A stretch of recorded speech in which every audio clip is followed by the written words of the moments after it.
Now, the result of the U.S. presidential election will decide the future course of global trade, and South Korea, heavily reliant on exports, is bound to be affected. Our business correspondent Moon Hye-ryeon takes a look.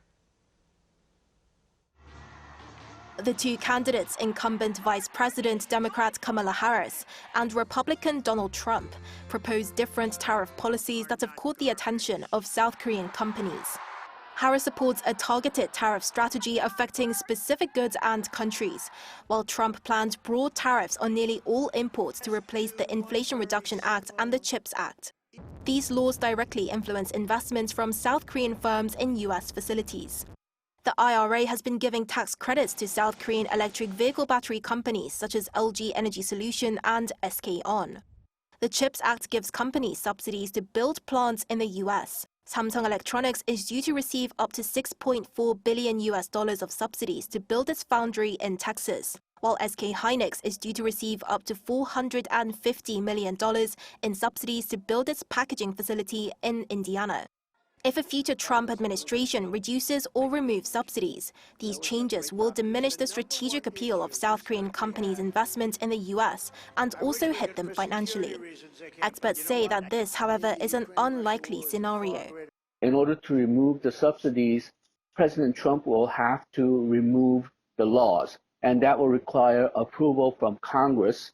So not only will Trump have to become the president, but the House of Representatives and the Senate both have to be in Republican hands.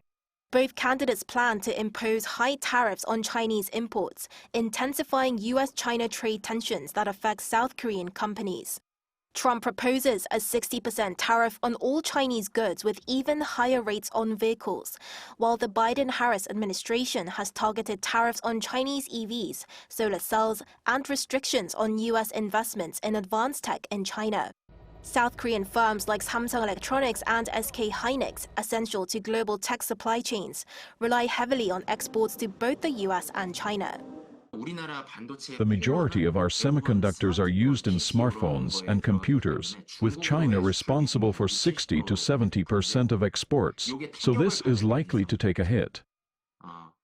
Tariffs are also likely to affect consumer prices in the U.S. as manufacturing costs increase and the costs of products with limited domestic alternatives rise.